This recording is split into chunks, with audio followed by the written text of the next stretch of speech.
Shalom bien-aimés, shalom frères et sœurs, que la paix, la grâce et la communion du Saint-Esprit soient votre partage. Nous vous saluons dans le nom de Jésus-Christ et nous vous disons que Dieu soit au contrôle de tout ce que vous faites et tout ce que vous entreprenez. Prions le Seigneur. L'Éternel notre Père, Dieu Tout-Puissant, le Créateur des cieux et de la terre, le Maître des temps et des circonstances, nous te disons merci pour ce moment que tu nous donnes, ce moment de communion avec toi. Soutiens-nous encore afin que nous puissions voir briller la splendeur de l'évangile de gloire de Christ. Au nom de Jésus, notre Seigneur et Sauveur, nous disons gloire et louange à toi, Seigneur. Amen. Oh, la vie est sauvée par la grâce. Oh, pour moi, l'amour est l'enfer.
Comme c'est beau, comme c'est doux, de plus donner,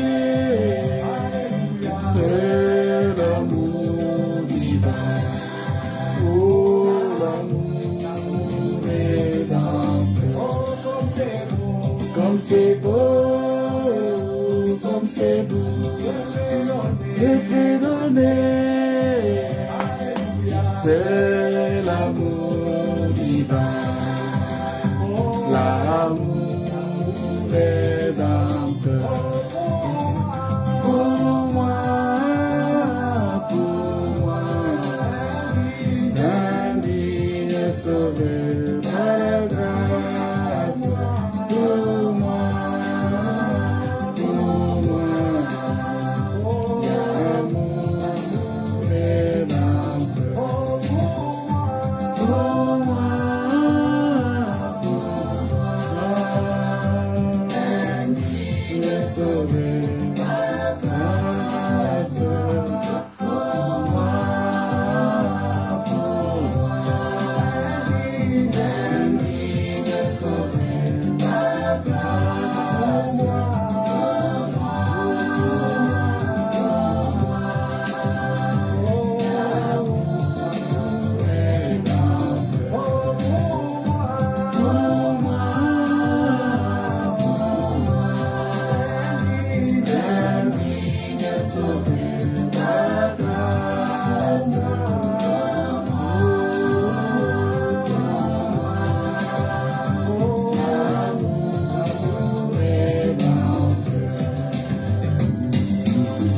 merci Seigneur, parce que Dieu il est merveilleux, c'est un Dieu grand, c'est un Dieu redoutable. C'est le Seigneur de gloire, c'est lui notre Père, c'est lui notre souverain sacrificateur. C'est lui la tête de l'Église. C'est lui le maître de toutes choses. Voilà pourquoi lorsque nous nous retrouvons comme ça, c'est pour lui rendre gloire. Alléluia, Alléluia, l'amour divin, oh l'amour rédempteur. Pour moi, un vie est sauvé par la grâce.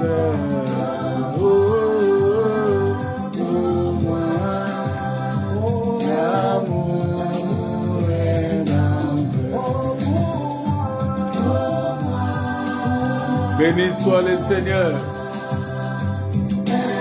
Béni soit Jésus. Béni soit le roi des rois. Béni sois-tu, Seigneur. Alléluia. Nous bénissons le Seigneur parce qu'il est merveilleux, parce qu'il est grand, parce qu'il est redoutable, parce qu'il est le Seigneur. Il est le Dieu tout-puissant, il est le Dieu de gloire. Il est notre Père, ce Dieu-là. C'est un Dieu qui nous aime tellement. Voilà pourquoi à chaque fois que nous nous retrouvons comme ça pour écouter sa parole, nous devons déjà le louer, nous devons vraiment le bénir, nous devons l'exalter et nous devons témoigner de notre reconnaissance parce que c'est un Dieu grand, c'est un Dieu redoutable. C'est le Seigneur de gloire, c'est lui qui fait des choses extraordinaires, qui fait des choses qui dépassent l'entendement humain, qui fait des choses qui dépassent notre être, parce qu'il est puissant, ce Dieu-là. Il est vraiment puissant. Nous allons les louer encore. Nous allons encore chanter pour lui, parce qu'il est merveilleux. Vous savez, à chaque fois que je chante pour ces dieux-là, je dis, mais Seigneur, quel bonheur d'avoir un Dieu qui est toujours près de nous.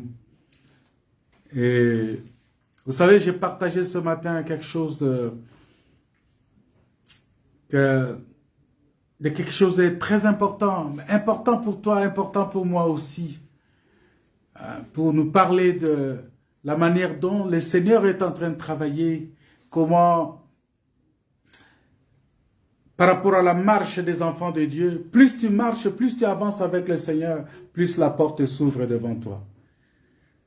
Mais lorsque tu vois la porte fermée, tu paniques déjà, tu as peur, tu dis, bon, je ne peux plus avancer, mais tu vas paniquer, tu ne vas pas avancer et la porte restera fermée. C'est-à-dire que quand la porte est fermée devant toi, ne t'arrête pas. Il faut continuer à marcher. C'est ce que nous avons vu dans le livre des Actes des Apôtres, chapitre 12, verset 10, qu'on a lu aujourd'hui. Voyez, les apôtres, quand ils sont sortis, la Bible dit, ils ont passé la première barrière, la deuxième barrière. La première barrière, c'est la mer Rouge. La deuxième barrière, c'est le fleuve Jourdain. Mais lorsqu'ils sont arrivés à Jéricho, ils ont vu encore la porte. Ils ont vu une porte qui était fermée parce qu'ils ne pouvaient pas entrer dans Jéricho. Il fallait que quelque chose se fasse pour qu'ils puissent entrer dans Jéricho. C'est-à-dire, qu'est-ce qui s'est fait pour qu'ils rentrent dans Jéricho? C'était la foi et la détermination. Quand ils ont vu, ils ont dit, non, non, non, on doit avancer. Et plus ils avançaient, plus les murs s'écroulaient, plus les murs tombaient, et plus ils avançaient. Pour ceux qui seront avec nous à la veillée des prières de vendredi, on va rentrer dans la profondeur de ces textes-là pour essayer de parler de ça. Comment être qualifié pour percer.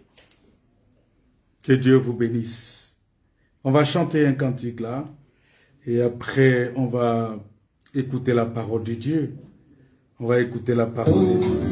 Quel jour de gloire. Quel jour de gloire. Quand Jésus m'a sauvé. Quel jour de gloire. Quand Jésus m'a sauvé. Quel jour de gloire. Quand Jésus m'a sauvé, quel jour de gloire. Quand Jésus m'a sauvé, jour de gloire.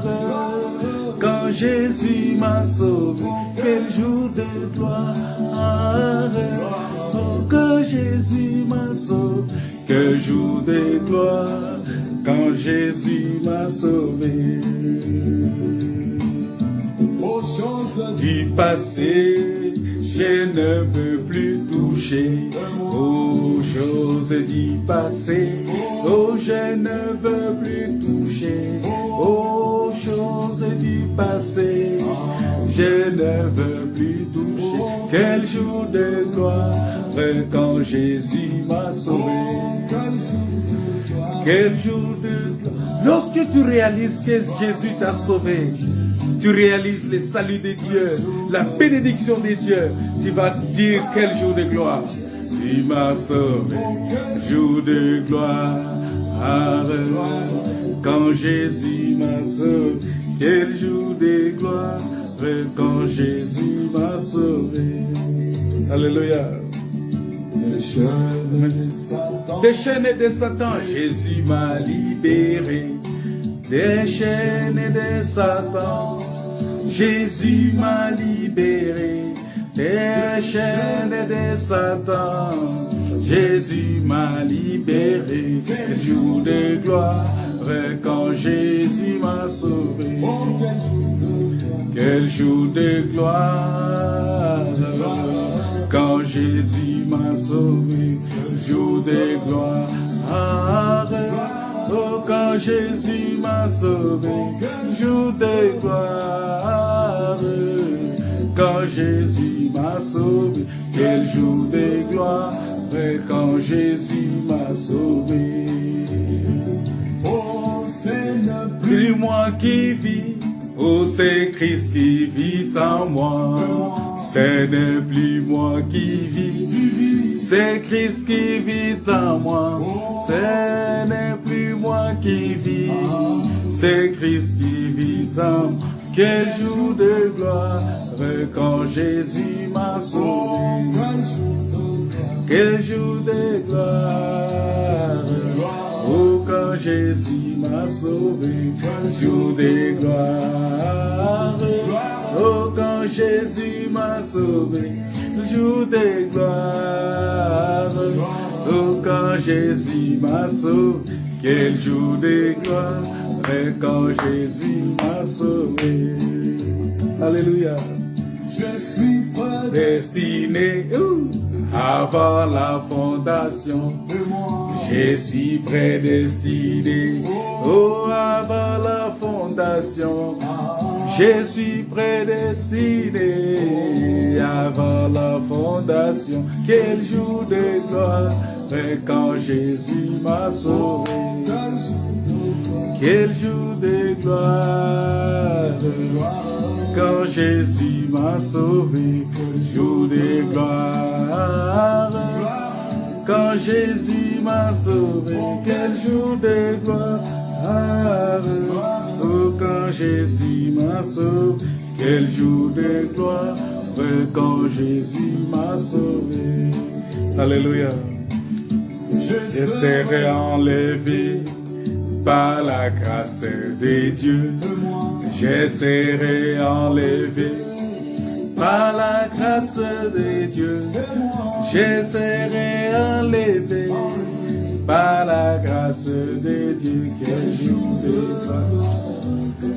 Si je pense à l'enlèvement de l'Église, oh Seigneur, aide-moi à travailler pour mon salut avec crainte et tremblement. Soutiens-moi, Seigneur, à travailler pour mon salut avec crainte et tremblement, pour que ce jour-là, les jours de gloire, les jours de l'enlèvement de l'Église, alléluia,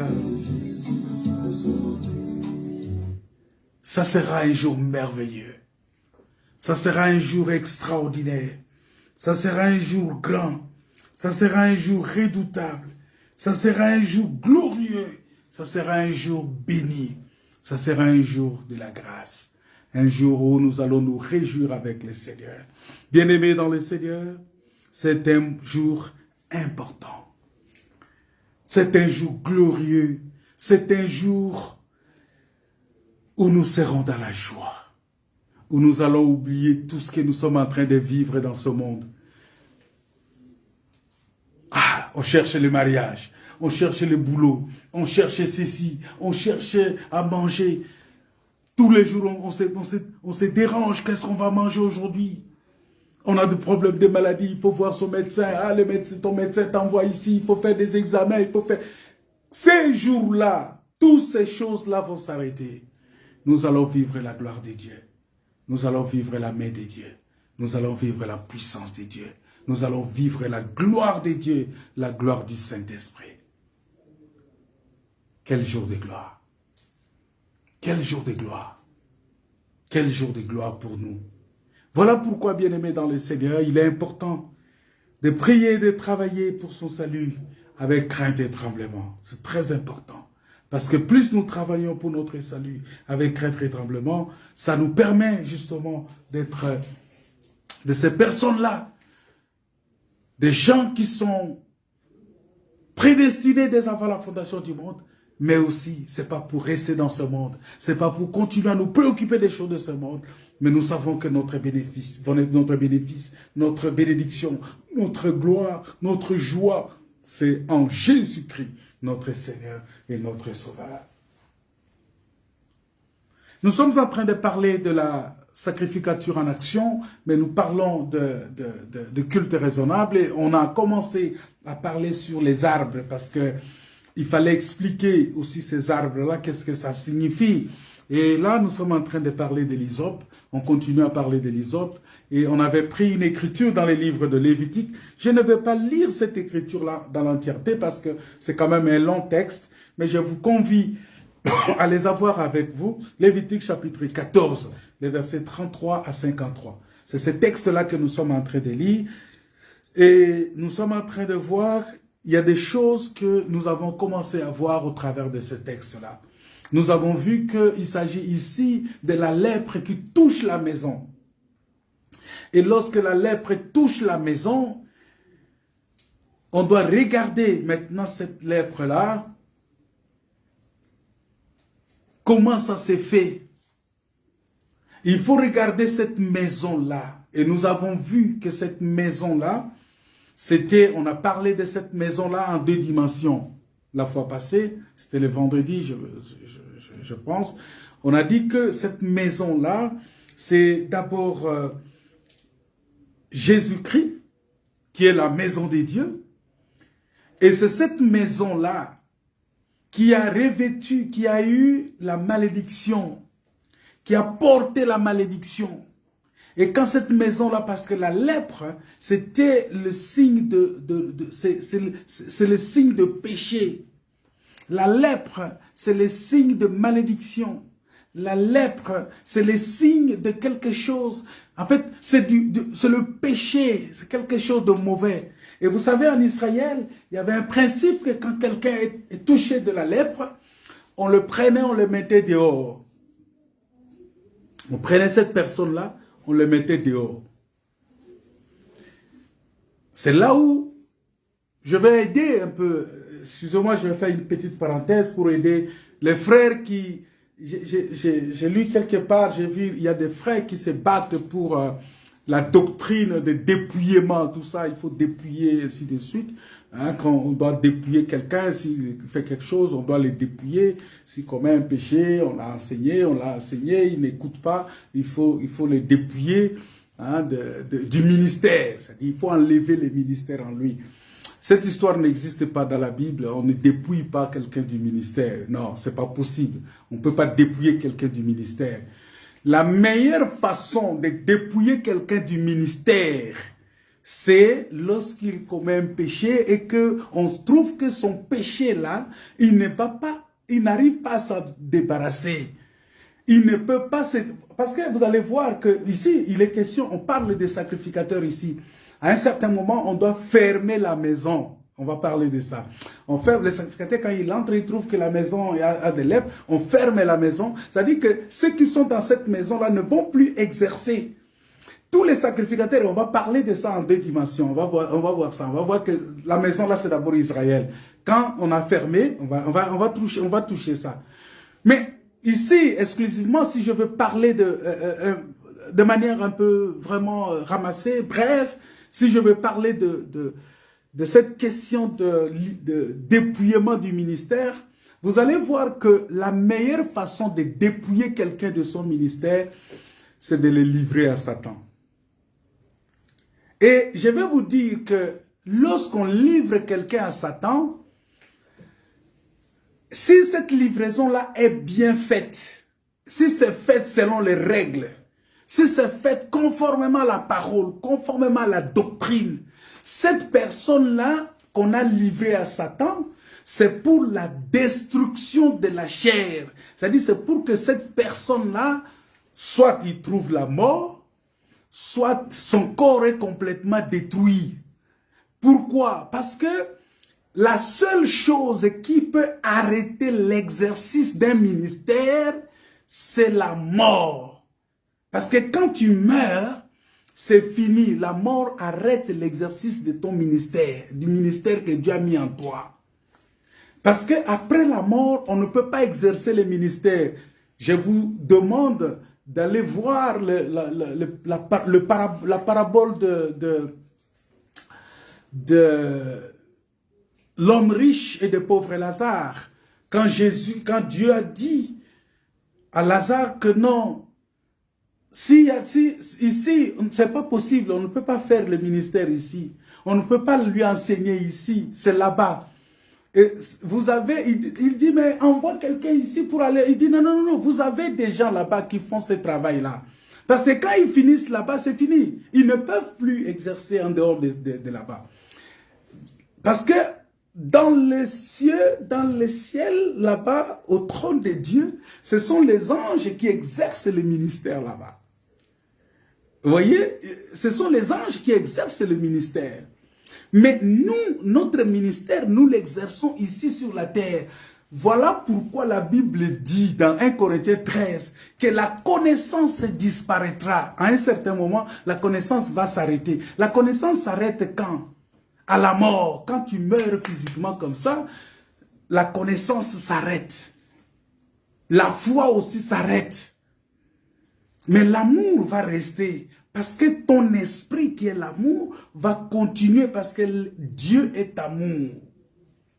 Maintenant, si vous voulez arrêter le ministère de quelqu'un ou le dépouiller de son ministère, vous le livrez à Satan. C'est ce que Paul a dit dans 1 Corinthiens chapitre 5. C'est-à-dire, vous livrez quelqu'un à Satan pour la destruction de sa chair, afin que son esprit soit sauvé au jour du Seigneur. Vous voyez, c'est-à-dire que quand on livre quelqu'un à Satan, il faut faire aussi attention à ce moment-là. C'est-à-dire que quand on livre quelqu'un à Satan, ne pensez pas que la personne qui est livrée à Satan, il est parti pour toujours, il va aller en enfer. Non. La livraison à Satan n'est pas égale à la pendaison de Judas Iscariote ou le dépouillement du sacerdoce. Ce n'est pas égal à la pendaison de Judas Iscariote. Non. Parce que la livraison à Satan, c'est ce que Dieu a fait avec Job. Dieu a livré Job entre les mains de Satan, pour que Satan s'amuse avec lui. Mais sauf que Dieu a interdit à Satan de ne pas toucher son âme, de ne pas toucher sa vie. Mais Satan a tout fait avec Job. Il a détruit les affaires de Job, il a tué les enfants de Job, il a couvert des ulcères. Mais sauf qu'il ne pouvait pas les tuer. Dieu avait interdit ça. Mais ici, Paul dit que la personne soit livrée à Satan pour la destruction de sa chair. Alors, si vous faites une prière comme ça, vous livrez quelqu'un à Satan, vous voyez que cette personne-là, il ne peut plus rester au milieu de vous, il ne peut plus communier avec vous. C'est pourquoi je mets en garde, j'informe les frères qui font des livraisons en désordre. Oh non, livré à ça, il est livré, il est livré, il est livré. Vous livrez quelqu'un, il prospère, il prospère, il fait bien ses choses, il fait ses affaires. Non, c'est pour que sa vie terrestre soit arrêtée, c'est ça. Mais son esprit peut être sauvé parce qu'on sait qu'à tout moment, la personne peut demander pardon à Dieu, il peut reconnaître ses mal, voilà. Mais on sait que comme il est devenu un scandale, voilà, il est devenu un sujet de scandale pour les Juifs, pour les Grecs, pour les petits-enfants, alors il faut les livrer à Satan. Si vous livrez quelqu'un à Satan dans les bonnes conditions, il y a des choses terribles qui vont lui arriver. Et quand ces choses-là vont lui arriver, et à ce moment-là, il va arrêter, il va plus exercer le ministère, c'est tout. Mais dire que bon, on va le dépouiller, on va faire ceci, ce sont des enseignements qu'il faut, il faut lire encore la Bible, frère. Vous devez lire encore la Bible, hein, pour bien comprendre, parce que vous risquez de faire quelque chose, hein, qui n'est pas conforme à la doctrine, et vous croyez mieux servir alors que vous rendez un service en dehors de sa volonté. Bref, pour dire tout simplement que, en ce qui concerne la lèpre, c'était quelque chose, quand ça touche quelqu'un, on doit le prendre, on le met dehors. Mais quand on le met dehors n'est pas pour l'abandonner. On le met dehors pour que le sacrificateur aille le visiter régulièrement. Qu'il aille le visiter, il va, il le visite, il revient, il va, il visite, il revient pour voir si réellement la lèpre là la personne est purifiée de cette lèpre là. Nous devons faire attention parce que quelqu'un qui est excommunié de l'église, qui est mis dehors, ce n'est pas cette personne là qui va venir dire aux gens que bon, j'ai fini, alors retournez-moi, je vais rentrer à l'église. Non, non, ça ne se fait pas comme ça. Ce n'est pas lui qui doit venir dire que bon, il doit commencer à faire des démarches, lui, hein, auprès des gens pour retourner à l'église. Non, ça ne se fait pas comme ça. C'est le sacrificateur qui l'a amené dehors. C'est ce sacrificateur-là qui va déclarer que cette personne-là est pure, cette personne-là, sa lèpre a disparu, cette personne-là, sa lèpre n'est pas dangereuse, sa lèpre ne peut pas contaminer les gens. Et en ce moment-là, c'est le sacrificateur qui va le ramener. Il va faire un service sur lui. Il va faire un service, il va faire des ablutions, il va faire de l'expiation de péché, il va faire des offrandes là-bas, jusqu'à ce que la personne, lui, c'est le sacrificateur qui ramène la personne. Si dans une église où vous êtes, là je parle aux assemblées des saints, et peut-être à d'autres assemblées aussi, si vous avez un frère que vous avez excommunié de l'église, il faut que les serviteurs de Dieu, les sacrificateurs, puissent aller vers lui. Il faut que les sacrificateurs aillent le voir. Alors aussi, il faut faire attention parce que maintenant, nous sommes un royaume des sacrificateurs. En étant un royaume des sacrificateurs, c'est là où on doit faire attention parce que on prend les sacerdoces là-bas, les sacrificateurs qui étaient dans l'ancienne alliance, on les considère aujourd'hui comme des ministres de la parole. C'est en ce titre-là qu'on dit que les sacrificateurs les ministres doivent aller, les prédicateurs de la parole doivent aller voir la personne. Et vérifier, c'est eux qui doivent aller vers lui. Parce que lui n'est pas autorisé à venir faire des démarches. Aujourd'hui, c'est l'inverse qu'on voit. Quand on sanctionne quelqu'un, c'est la personne qui commence à faire des démarches auprès, je ne sais pas de qui, tout ça, il commence à faire des démarches pour chercher à rentrer dans l'église, tout ça. Non, ça ne se fait pas comme ça. C'est encore une autre chose que nous devons revoir dans notre façon de gérer les cas de discipline dans l'église, parce que la discipline dans l'église existe, dans l'église locale. Et en ce titre-là aussi, ce n'est pas lorsqu'il y a un problème, par exemple, dans le rassemblement des saints de Rouen, ce n'est pas les frères d'un pasteur qui est au Canada, ou bien aux États-Unis, ou je ne sais pas, qui va venir dire que bon, de là-bas, il écrit une lettre, il envoie, bon, le frère là, je l'ai mis dehors. Non, ça ne se fait pas comme ça. Non, ça c'est une doctrine que les gens ont fabriquée. Ça ne se fait pas comme ça. Il peut, s'il est saisi du dossier, il va donner un avis. C'est comme l'apôtre Paul a donné un avis aux frères de Corinthe. Il a donné un avis aux anciens qui étaient en Corinthe pour qu'ils puissent appliquer cet avis-là. C'est-à-dire que ce n'était pas qu'il ils doivent, lui, Paul, a pris la décision. Non, il n'a pas pris la décision. Il a donné juste un avis. Et que cet avis-là, et ils doivent appliquer ça. Au regard aussi de la loi. Parce que nous n'oublions pas que les apôtres et les apôtres de Jésus-Christ, pendant qu'ils prêchaient, ils se référaient aussi à la loi. Parce que l'apôtre Paul a dit, comme aussi dit la loi, parce qu'il faisait tout le temps référence à la loi. C'est-à-dire qu'il ne pouvait pas faire quelque chose sans se référer à l'enseignement de Jésus. C'est-à-dire comme le Seigneur lui-même avait dit, et aussi comme ainsi dit la loi. C'est-à-dire qu'ils avaient deux sources de référence. Ils se référaient aux paroles du Seigneur pour prêcher, et ils se référaient aussi à la loi de Moïse pour prêcher. Donc tu ne peux pas venir aujourd'hui refuser de faire référence à la loi de Moïse. Tu ne peux pas venir aujourd'hui refuser de faire référence à la parole du Seigneur pour dire non. Non, mais quand nous prêchons, nous faisons référence à ces choses. Et maintenant, nous qui sommes venus après ces apôtres, parce que leurs enseignements ont été mis par écrit. Vous voyez? C'est-à-dire que nous faisons référence aussi à la... Pourquoi? Parce que la Bible dit, nous sommes fondés, nous, de la Nouvelle Alliance, nous sommes fondés sur les enseignements des prophètes, des apôtres et des prophètes, Jésus-Christ, la pierre angulaire. Lorsqu'on parle des apôtres et des prophètes, on parle des prophètes de l'Ancienne Alliance. Vous voyez, de Moïse, d'Élie, tout ça, de Jérémie, d'Ésaïe, tous ces prophètes-là.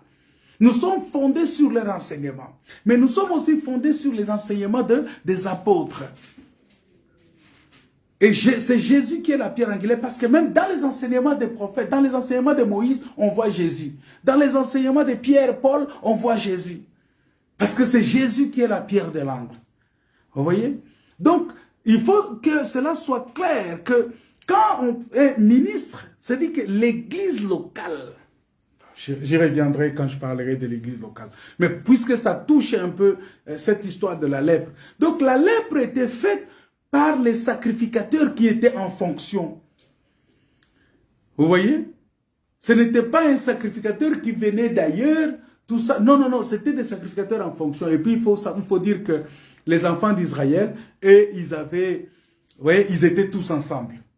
Ils campaient là, et puis Dieu avait retiré la tribu de Lévi, il leur a confié la charge, et ils étaient là au milieu des 12, parmi les 12. C'est-à-dire qu'ils étaient là en train de faire l'œuvre au milieu des 12.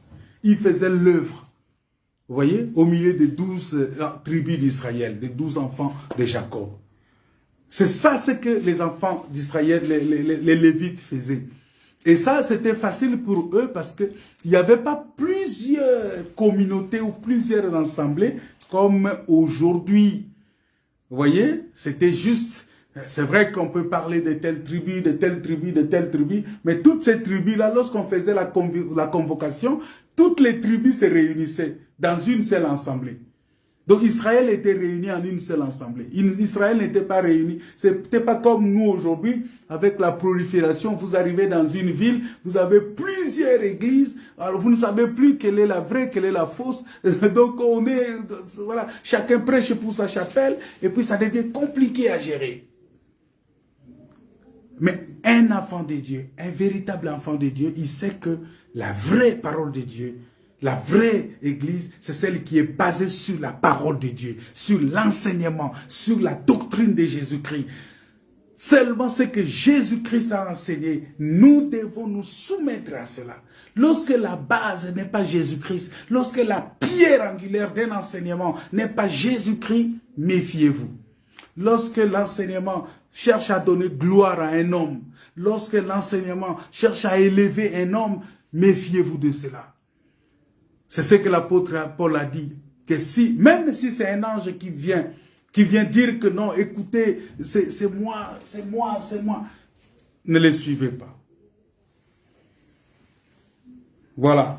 Alors, la Bible dit ceci, que lorsque quelqu'un est touché de la lèpre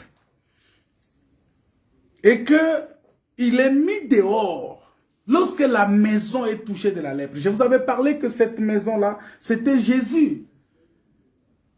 C'était Jésus. Mais comme il est couvert de la lèpre, il est couvert de, il est devenu malédiction, il est devenu péché.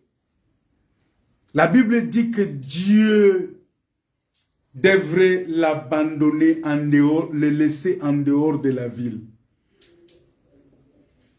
Vous voyez, le souverain sacrificateur ici en ce moment-là, c'est Melchisedec lui-même.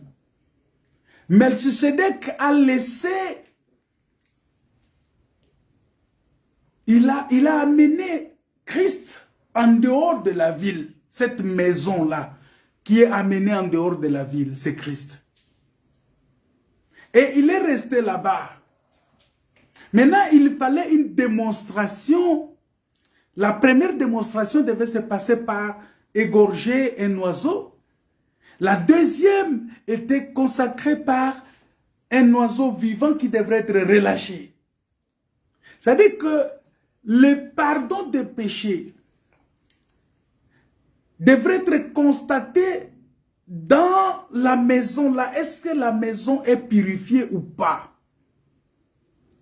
Et la mort de Christ, c'était pour la purification de la maison qui est le corps de Christ. Parce que cette maison-là, c'est l'église qui est le corps.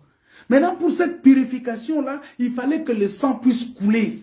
Que le sang devrait purifier ce corps. Voilà pourquoi le sang qui a coulé, j'avais dit ça le vendredi, ce n'était pas pour purifier les chemins, purifier les bâtiments, purifier la nourriture. Il y a des gens qui invoquent même le sang dans la nourriture. Il y a des gens qui invoquent même le sang dans beaucoup de choses. Non, le sang c'était pour purifier le corps.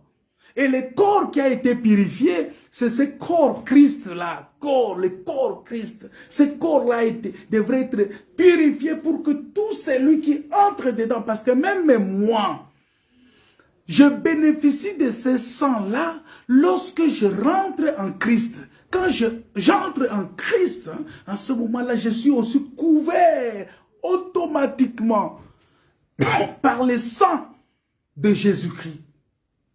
Je ne peux pas être couvert de ce sang-là en dehors. Et puis, je n'ai pas besoin de dire que, Seigneur, verse ton sang sur moi, que ça me couvre, tout ça. Non, parce que c'est automatique si tu es dans le corps de Christ. Je comprends, ceux qui invoquent souvent le sang, ce sont des gens qui sont en dehors du corps de Christ. Comme ils sont encore en dehors du corps de Christ, alors ils doivent continuer à invoquer le sang. Mais toi qui es déjà dans le corps de Christ, tu n'as pas besoin d'invoquer le sang parce que le sang qui a coulé, c'est sur le corps là. Voilà pourquoi Jésus, quand il est ressuscité, il vient chez les apôtres. Thomas avait douté. Thomas voulait continuer à invoquer le sang. Jésus a dit, non, non, non, Thomas, voilà, touche-moi. Voilà le sang. Voilà le corps. Voilà. Parce que le trou était là. Le trou était là. Il a montré ça à Thomas, il a montré ça aux apôtres, que c'est ce corps-là. C'est-à-dire que si vous voulez être couvert de sang, entrez seulement dans ce corps. Si vous entrez dans ce corps, vous êtes purifié, vous êtes sanctifié, vous êtes glorifié, vous êtes intronisé. Et même pour recevoir le Saint-Esprit. Vous êtes qualifié pour recevoir le Saint-Esprit. Vous voyez? Donc, ce sont des choses qu'on a parlé de ça le vendredi. Mais, nous voulons dire quelque chose. Vous savez, on dit que, toujours au verset 36, si vous lisez le verset 36 de Lévitique, parce que j'avais déjà donné le texte, Lévitique 14. Si vous lisez le verset 36, qu'est-ce que la Bible dit? La Bible dit que les sacrificateurs y entrent pour voir la plaie. Et voici la plaie est dans le mur. Alors il sortira et fera fermer la maison pendant 7 jours. Au verset 38. Vous voyez? Jusqu'à verset 38. Il dit qu'il va fermer la maison pendant 7 jours. Lorsqu'on arrive ici, on doit faire appel à des témoins. Comment les sacrificateurs peuvent fermer la maison, peuvent faire fermer la maison pendant 7 jours? Il fait fermer la maison là parce que il y a un travail qui doit être fait dans les 7 jours là. Nous savons que le chiffre 7, c'est le chiffre de l'achèvement, de la totalité, de la perfection. Dieu a créé, c'est ce que Dieu a fait. Lorsque le diable a péché contre Dieu, Dieu a chassé le diable. Et Dieu a fermé la maison pendant 7 jours pour créer l'homme. Dieu a fermé la maison pendant 7 jours pour créer l'homme. Cette histoire, cet événement-là va se répéter encore. C'est cet événement-là que nous sommes en train de vivre maintenant. La maison qui a été fermée, qui a été touchée de la lèpre, qui a été fermée, c'est Israël qui est tombé dans l'incrédulité. C'est ça la lèpre d'Israël. Israël est tombé dans l'incrédulité et Dieu a fermé cette maison-là pendant 7 jours. Les 7 jours, c'est les jours donnés à l'église, à l'épouse parole, pour être formé, pour que l'homme soit formé. C'est ce que Éphésiens est en train de dire, en fait que Christ soit formé en vous. Pour le perfectionnement des saints, c'est-à-dire que pour que l'église arrive, le peuple, le corps de Christ arrive à la stature parfaite. Pour que le perfectionnement des saints soit fait. Parce que pendant les 7 jours, les sacrificateurs seront là en train de vérifier. Et c'est ce qui se fait maintenant. Dieu est en train de vérifier. Il continue à vérifier là-bas. Mais entre-temps, il fait un travail auprès de l'église. Parce que c'est ça ce qu'on appelle le mystère caché de l'église. Le mystère caché de tout le temps. Parce que ce mystère caché-là, vous allez voir que c'est là où on va parler de 2 montagnes. On a la montagne de Sinaï, on a la montagne de Sion, mais au milieu de cette montagne, dans le creux de cette montagne, il y a ce qu'on appelle la vallée. Dans cette vallée-là, il y a un mystère qui est caché, c'est ça la profondeur. C'est-à-dire, dans cette profondeur-là, il y a un corps qui est caché, qui doit être formé là-bas et qui doit quitter cette profondeur-là pour aller monter sur la montagne. Et quelle montagne? La montagne de Sion. Vous voyez? Maintenant, qu'est-ce qui se passe? Lorsque l'église est formée, lorsque l'église est enseignée, c'est pourquoi vous comprenez, dans l'Apocalypse, on parle de 7 églises. Le chiffre 7, c'est un chiffre qui n'est pas donné au hasard. Parce que, pourquoi Dieu a parlé aux 7 églises? Il a parlé aux 7 églises parce que c'est tout un enseignement que Dieu a donné pour amener le peuple à la perfection. Parce que vous allez voir que après le chapitre 2, le chapitre 3, qui a parlé de l'église, de cette église, le chapitre 4, le verset 1, parle directement de l'enlèvement. Nous allons voir en ce moment-là que la scène terrestre est finie, la mission de la terre, la mission de l'église, de la formation de l'église s'arrête là et l'église doit être enlevée. Parce que là, c'est la perfection. On est déjà à la 7e église, l'église doit être enlevée. Ici, il n'est pas question des 7 âges de l'église. Non, ce n'est pas les 7 âges. Ça, c'était aussi une monstruosité qui a été débitée par un frère qui a raconté toute sa vie sur ça en parlant des 7 âges de l'église. Non, les 7 âges de l'église n'existent pas. L'église n'a pas 7 âges. Vous voyez? Donc, c'est seulement, on peut comparer ça aux 7 jours de la création. Parce que le premier jour, Dieu crée, 2e, 3e, 4e, 5e, 6e.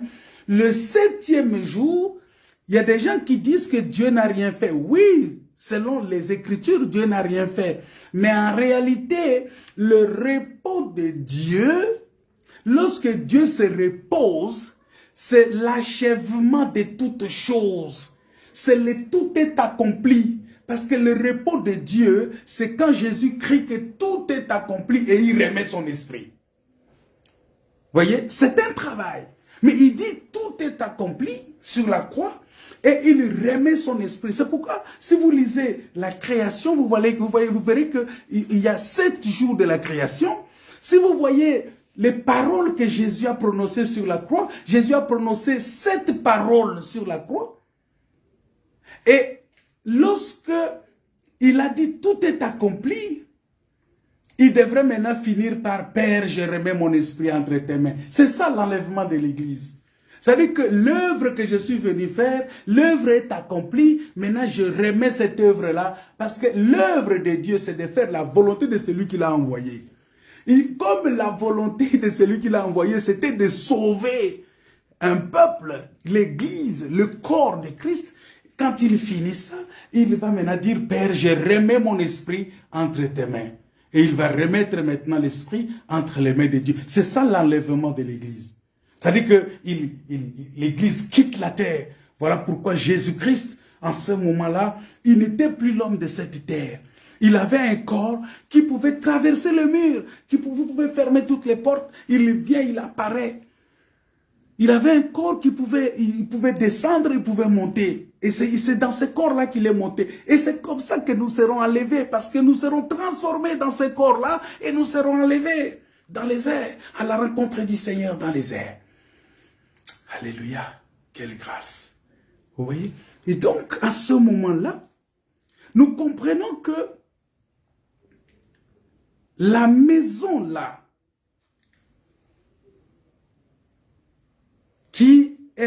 qu'on a fermé pour 7 jours, c'est pour que l'Église soit préparée.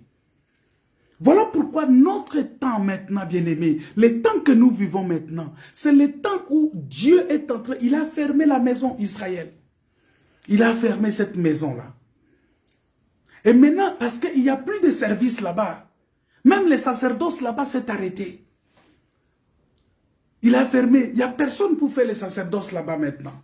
Et il s'est retourné maintenant vers nous. Il commence à travailler. Il travaille chez nous maintenant, il travaille. Il travaille. Oh là là, il travaille. Il nous enseigne la parole. Il nous donne la grâce. La grâce est chez nous maintenant. Il nous enseigne la profondeur de ces choses. Et puisqu'il nous enseigne ces choses,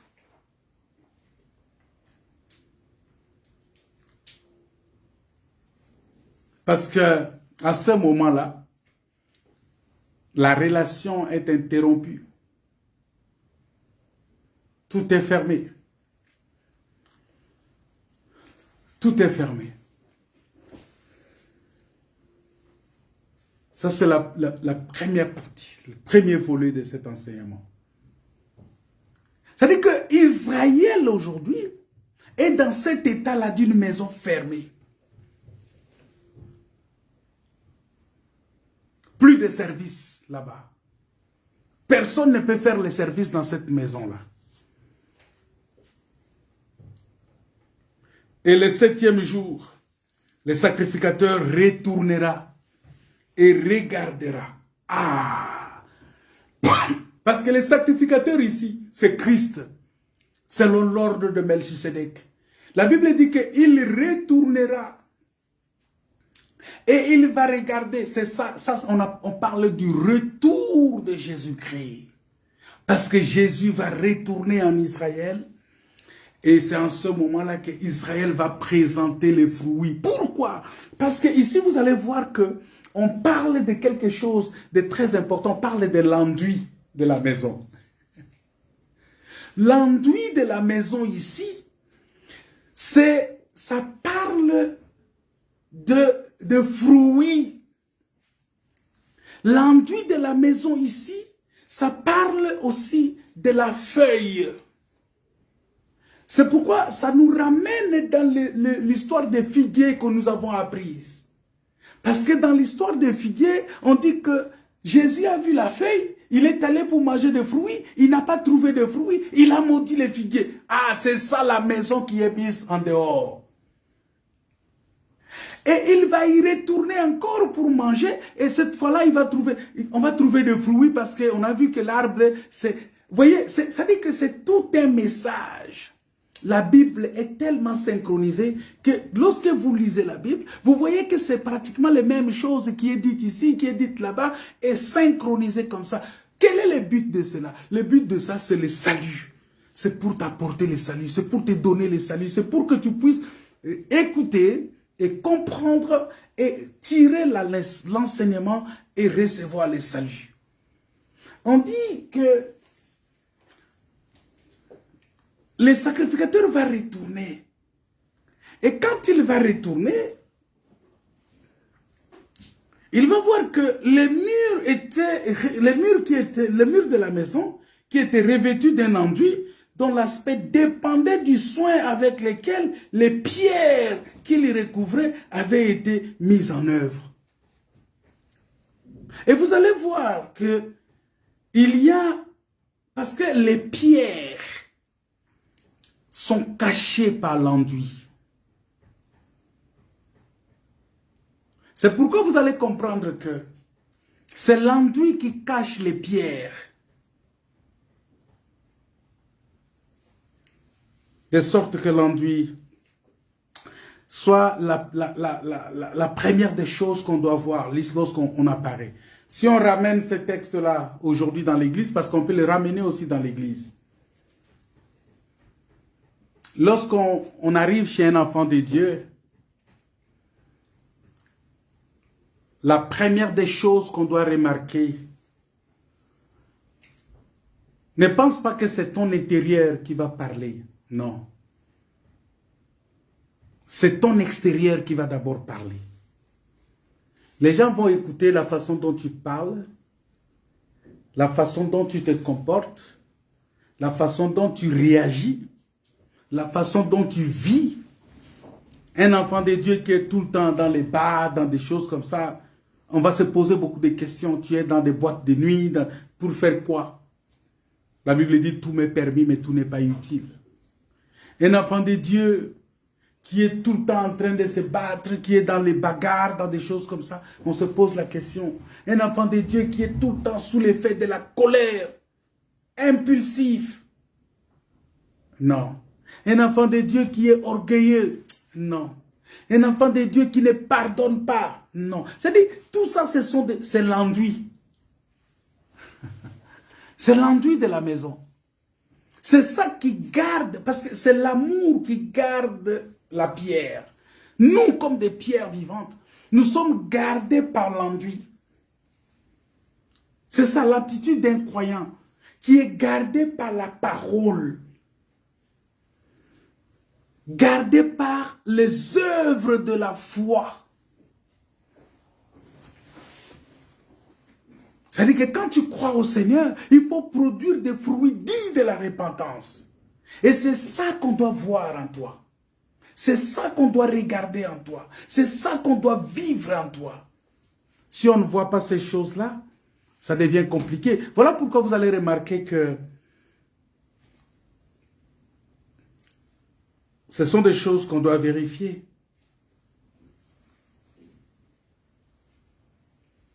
Voilà pourquoi vous allez voir que, je vais dire peut-être entre parenthèses, je vais vous dire quelque chose que il n'y avait pas d'enduit, ni dans le tabernacle, ni dans le temple de Salomon. Il n'y avait pas d'enduit.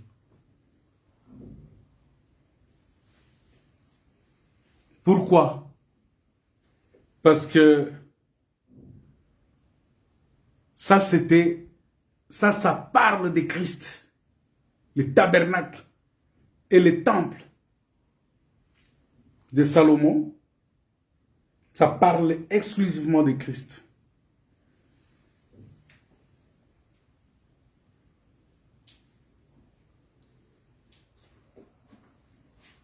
C'est pourquoi la Bible dit, dans Psaume, j'entends souvent ces cris-là, hein, Psaume 29, verset 9, on dit, hein, dans la maison de Dieu, dans les temples de Dieu, tout dit gloire.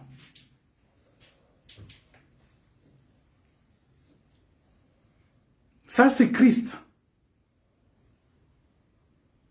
Ce n'est pas toi. Cette maison-là, ce n'est pas les bâtiments là où nous allons là. Les salles de rassemblement, non, ce n'est pas ça. Ça, c'est Christ. C'est la parole. Dans la parole, tout est gloire.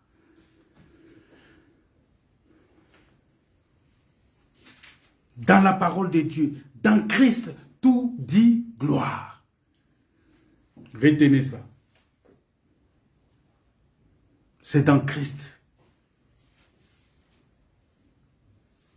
Parce que là, il n'y avait pas d'enduit. On voyait Christ, on voit Christ partout, lui-même, on le voit partout. C'est lui qu'on voit.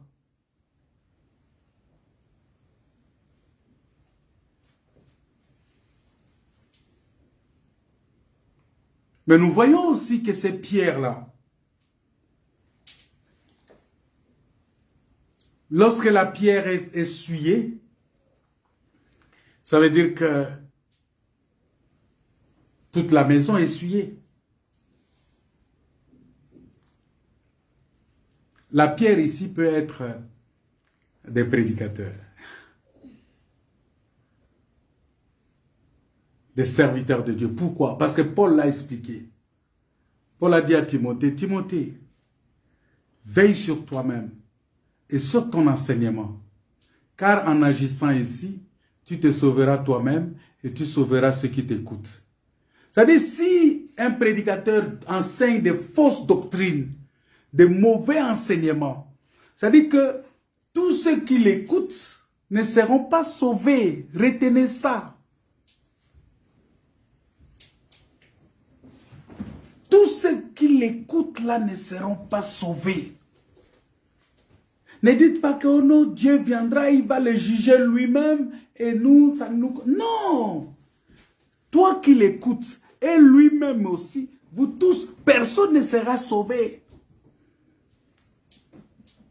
Il faut être comme ces chrétiens-là qui analysent la doctrine, la parole de Dieu, qui vérifient l'enseignement pour voir si ce qu'on leur dit est vrai ou faux. Parce que si ce qu'on vous enseigne n'est pas correct, mais sortez de là. Quand vous restez là-bas, vous êtes souillés, vous ne verrez pas le Seigneur. Vous restez là-bas, vous êtes souillés, vous ne verrez pas le Seigneur. C'est une vérité indéniable. Et donc, vous allez voir que la purification de cette maison, la purification va se faire par l'hysope. La purification de lèpre va se faire par l'hysope.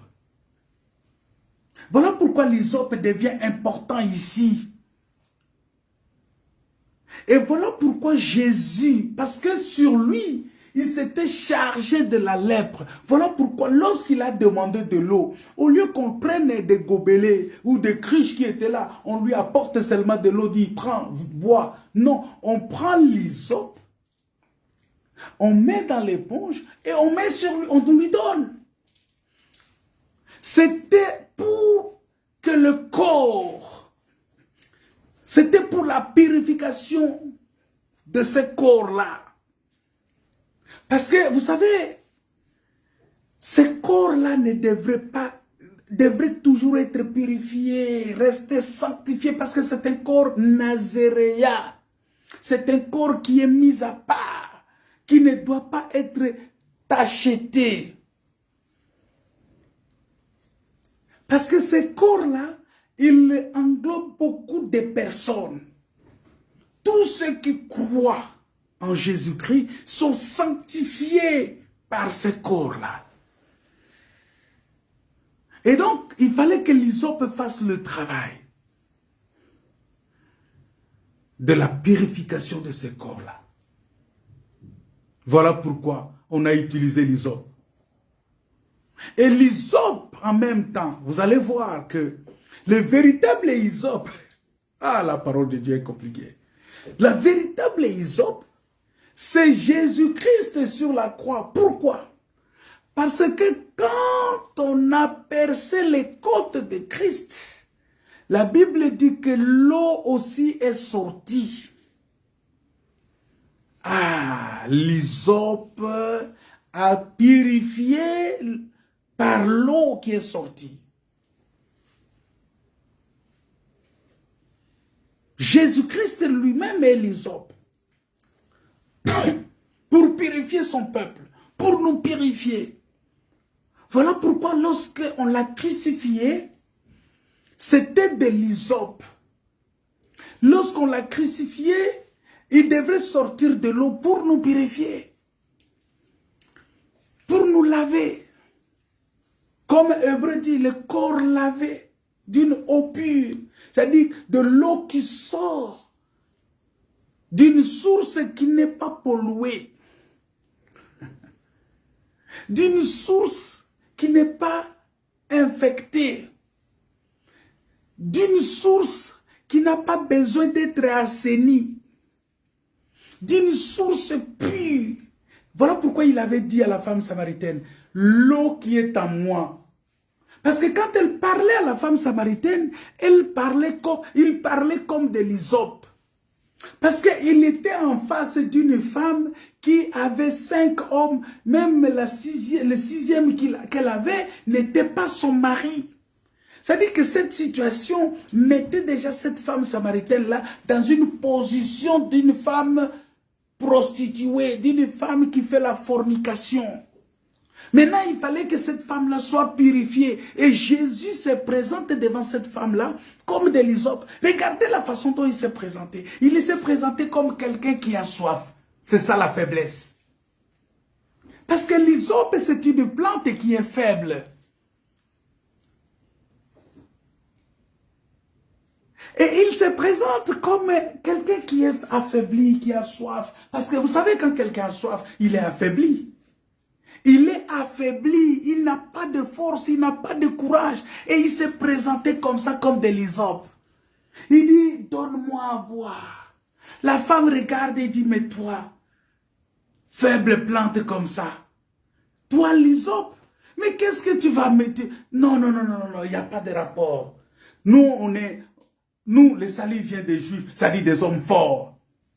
Hein? Nous, on est ici, vous êtes des Juifs. Vous êtes des Juifs, nous on est des Samaritains, il n'y a aucun rapport entre nous. Nous on creuse le puits, on sort de l'eau, on a la force. Vous là-bas, vous n'avez pas... Jésus les regarde, la regarde. Jésus lui dit, donne-moi à boire. Après Jésus va lui rappeler maintenant son péché. Va m'appeler ton mari. C'était le rappel maintenant, c'est-à-dire Jésus veut lui montrer maintenant pourquoi lui, Jésus s'est présenté devant cette femme-là.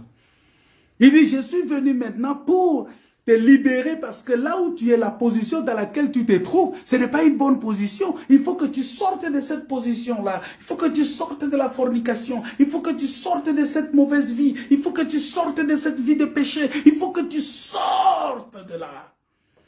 Et Jésus va se présenter. Il lui dit, appelle-moi ton mari. Ah, c'est ça qui va maintenant faire dévoiler le cœur. Cette parole-là est venue pour faire constater la lèpre de cette femme-là. C'est parce que c'est l'enseignement. C'est l'enseignement qui vient révéler notre nature. Voilà pourquoi un enfant de Dieu doit aimer l'enseignement de la parole. Parce que l'enseignement de la parole doit te révéler ta nature. Et cet enseignement de Jésus-Christ va révéler la nature de cette femme-là. Pour lui montrer, va m'appeler ton mari. Ah, il dit, je n'ai pas de mari. Et je pense que ce jour-là, la femme était fondue au-dedans d'elle. Elle était totalement abattue. Elle a dit, oh, ça c'est une autre histoire qui commence maintenant. Jésus dit, oui, je sais. Je sais que c'est vrai, tu as dit la vérité. Parce que tu en as eu 5. Et même celui qui est avec toi maintenant n'est pas ton mari. Et quand quelqu'un ne vit pas avec son mari, c'est-à-dire il vit dans la fornication, toute relation, tout rapport sexuel en dehors du mariage, c'est la fornication. Et c'est interdit par la parole. C'est la fornication, c'est un péché. C'est un péché.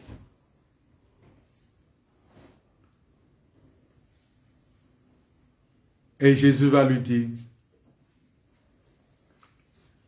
écoute, si tu connaissais les dons de Dieu, et c'est lui qui te parle, c'est-à-dire si tu savais que c'est lui qui te parle, c'est lui l'hysope, c'est lui qui a la capacité de te purifier, c'est lui qui a la capacité de te sauver, c'est lui qui a la capacité de te libérer, c'est toi qui devrais lui demander à boire. Mais puisque je suis venu comme un faible homme, il a paru comme un faible homme, ça c'est Ésaïe 53. Il a paru comme un faible homme, ça dit quelqu'un qui est fatigué, affaibli. Il dit l'eau qui est en moi, l'eau qui est en moi, si je te le donne, l'eau que j'ai ici, si je te le donne, ça va devenir une source d'eau en toi. C'est-à-dire que cette eau-là ne va plus tarir, ça veut dire que ça va te purifier à chaque instant. Voilà pourquoi quelqu'un qui reçoit la parole de Dieu, cette personne-là est purifiée continuellement.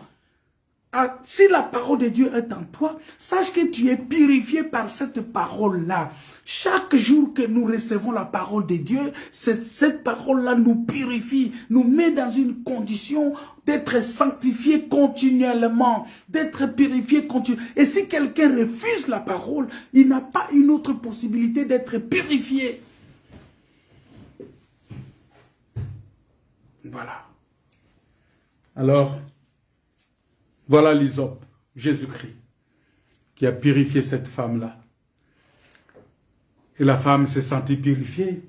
Elle s'est trouvée dans une position, ah, maintenant je suis purifiée. Elle pouvait aller parler facilement aux gens. Et les gens pouvaient aussi l'écouter. Mais si elle était, regardez, hein, vous devez comprendre que cette femme-là, quand elle a rencontré Jésus, sa vie a changé. Et comme sa vie a changé, les gens pouvaient l'écouter. Parce qu'en Israël, même en Samarie, c'était difficile qu'on puisse écouter une femme. C'était difficile. Et surtout une femme qu'on sait que bon, c'est une prostituée, elle reçoit tous les hommes qui viennent dans la ville, tout ça. Parce que en Israël, c'était difficile. C'était difficile. Mais quand elle a rencontré Christ, elle est allée dans la ville. C'est-à-dire la porte était ouverte devant elle. Elle pouvait parler, les gens pouvaient l'écouter. C'est-à-dire elle pouvait trouver grâce devant les hommes. Elle pouvait trouver grâce dans la ville. Parce que la porte est ouverte devant elle. Cette femme-là, c'est nous. C'est nous. Parce que les Samaritains, à ce moment-là, représentaient, ils nous représentaient, nous. Le peuple du péché. Parce qu'Israël se considère toujours comme un peuple saint, parce qu'ils ont la loi de Dieu. Mais cette femme-là représentait nous. Elle nous représentait. Lorsque nous avons rencontré le Christ, quelque chose de nouveau doit se passer dans notre vie. Notre vie doit être changée. Nous devons être protégés, embellis par la parole, gardés par la parole. Et que ce soit notre aspect intérieur ou notre aspect extérieur doit démontrer la parole de Dieu. Notre intérieur, notre extérieur doit démontrer la parole. Et c'est très important. Parce que si on ne le fait pas, si on ne pratique pas la parole de Dieu, ça va être difficile pour nous. Voilà pourquoi nous disons, bien-aimés, qu'il est important pour nous le fait que nous avons le bois de l'hysope, qui est cette parole qui nous purifie, qui est cette parole qui nous lave, qui est cette parole qui nous sanctifie. C'est quelque chose de très important. C'est quelque chose de très important. C'est quelque chose de bien. C'est quelque chose de gloire. Et les 7 jours, n'oubliez pas qu'on a fermé la maison d'Israël. C'est pour toi. C'est pour que toi tu sois sauvé. Pour que tu entres dans ces jours de gloire. Pour que tu entres dans la gloire du Seigneur. Il faut profiter de ce moment. Profitez de la parole qui est en train d'être enseignée maintenant. Profitez de la parole que nous écoutons maintenant pour t'assurer que tu es sauvé réellement. Ne néglige pas ce moment. Ne néglige pas ce moment. C'est très important. Tu dois être sauvé, tu dois être guéri. La lèpre ici peut parler de la maladie aussi. Voilà pourquoi pendant la grâce, le Seigneur est venu pour guérir ceux qui ont le cœur brisé. Pour délivrer, pour sauver, pour libérer. Et il nous a remplis de cette puissance-là, pour guérir aussi les malades, pour délivrer ceux qui sont encore dans les chaînes du diable. Pour les délier, déliez-les, laissez-les aller. Au nom de Jésus. C'est la puissance du Saint-Esprit. Par la puissance du Saint-Esprit, tout est possible. Soyez sanctifiés par la parole. Nous allons prier le Seigneur. Nous allons prier le Seigneur. Alléluia.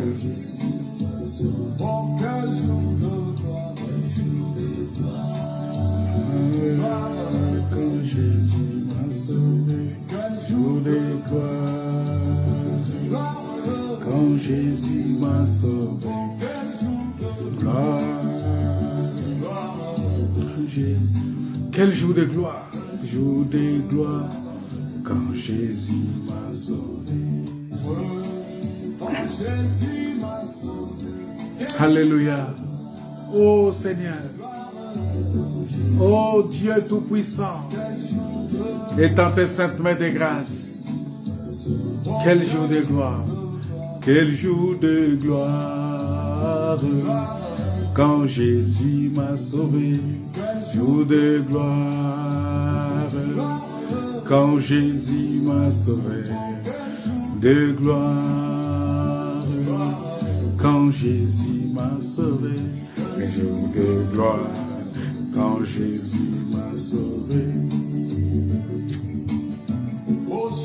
Aux choses du passé, je ne veux plus toucher. Parce que si tu touches à ça, tu seras couvert de lèpre. Et tu seras jeté dehors. Parce que la Bible dit dans l'Apocalypse que dehors les chiens. Les chiens, ce sont ceux qui touchent aux choses du passé. C'est-à-dire, ils mangent, ils vomissent et ils remangent encore ce qu'ils ont vomi. Quand Jésus m'a sauvé, le jour de gloire. Quand Jésus m'a sauvé, gloire. Quand Jésus m'a sauvé, quel jour, gloire, quand Jésus m'a sauvé. Seigneur Dieu Tout-Puissant, étends tes saintes mains de grâce, manifeste ta puissance et ta gloire, parce que tu es Dieu, parce que tu es Seigneur. Des chaînes et des Satan, Jésus m'a libéré, quel jour de gloire. Quand Jésus m'a sauvé. Seigneur, étends tes saintes mains. Libère tout un chacun de nous des chaînes de l'ennemi. Délivre ton peuple, délivre ce peuple au nom de Jésus. Manifeste ta puissance et ta gloire. Parce que tu es Dieu. Parce que tu es Seigneur. Parce que tu es le roi des rois. Parce que tu es le Tout-Puissant. Parce que tu es le Créateur de toutes choses. Au nom de Jésus. Merci Seigneur pour ta main puissante. Bénis tout et chacun. Bénis ton peuple. Vis dans tout et chacun de nous. Vis en nous. Vis parmi ton peuple, au milieu de ton peuple. Pour la gloire de ton nom, au nom de Jésus. Amen. Soyez bénis, bien-aimés. Soyez bénis. N'oubliez pas, vendredi, nous avons une nuit de prière. Nous allons nous retrouver pour la nuit de prière, pour prier le Seigneur, pour louer le Seigneur. Le vendredi 29, nous allons nous retrouver pour louer le Seigneur. Ça sera à partir de 22h. À partir de 22h, nous aurons une nuit de prière où nous allons louer le Seigneur. Où nous allons vraiment prier, louer le Seigneur, écouter la parole. Et le sujet de cette veillée, le sujet que le Seigneur nous met à cœur de développer, c'est que qui peut être qualifié pour percer? C'est pourquoi je vous ai donné le texte là que la porte qui était devant eux, c'était une porte de fer. Maintenant, qui est qualifié pour percer cette porte-là? Parce qu'il faut être qualifié pour percer, pour entrer dans cette porte et sortir de l'autre côté. Voilà. Et on va prier.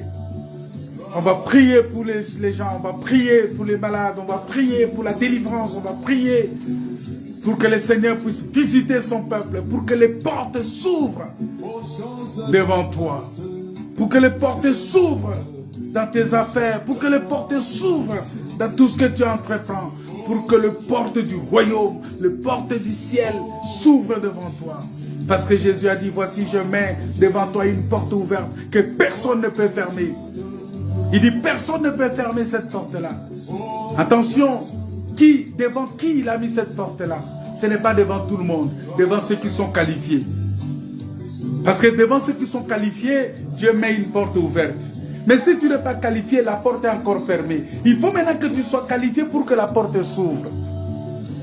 Voilà, on va voir tout ça le vendredi, la nuit. Que le Seigneur vous bénisse. N'oubliez pas de partager cet enseignement, le culte de ce soir. N'oubliez pas de parler à d'autres personnes pour la nuit de vendredi, pour qu'ils viennent écouter la parole de Dieu et louer le Seigneur avec nous.